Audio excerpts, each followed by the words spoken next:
At dahil lahat ng tao nakagawa ng masama, lahat ng tao papunta ng impyerno. Eh, Pastor James, mukha namang mabait yung classmate ko. Tanong, nakagawa ko siya ng masama? Opo. Kung nakagawa siya ng masama, sabi ng Bible, ang kabayaran daw nun ay kamatayan. Kaya kahit mabuti siya, pero nakagawa siya ng masama, papunta pa rin siya ng impyerno. Kaya ano ang kailangan niyang gawin? Ang kailangan niyang gawin ay magsisi ng kanyang kasalanan at manampalataya sa ating Panginoong Kristo. Pag ginawa niya raw yun, meron siyang buhay na walang hanggan. So yun pala ang purpose ng buhay natin. Ang purpose pala ng buhay ko ay tulungan si Enchong, tulungan tayong lahat na ma-reconcile sa Panginoon. Ngayon, habang ginagawa natin to, nag-aaral tayo ng Bible. Nagbabasa tayo ng salita ng Diyos. Natututunan natin na ayun pala ang kalagayan ng tao. Yun pala ang kalagayan ng tao.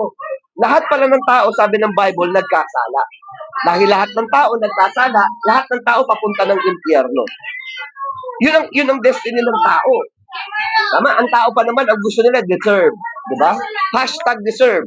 Ano ang deserve natin? Impyerno. Bakit? Lahat tayo nagkasala eh.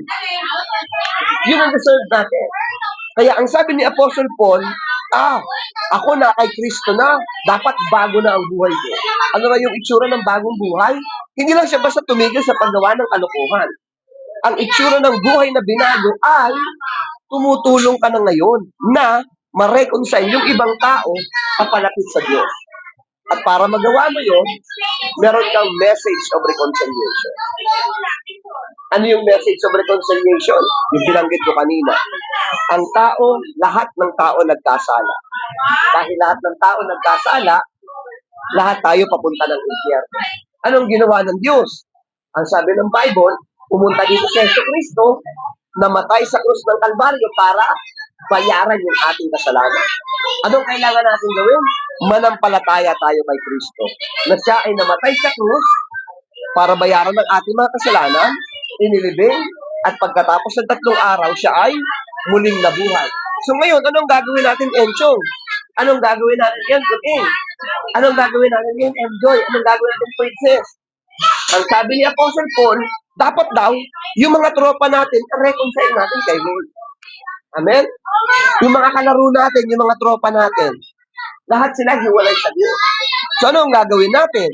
Invite natin dito. Bakit? Para magpalit ng religion? Hindi. Bakit natin sila i-invite? Bakit natin sila sasabihan ng gospel of reconciliation? Kasi nga, ang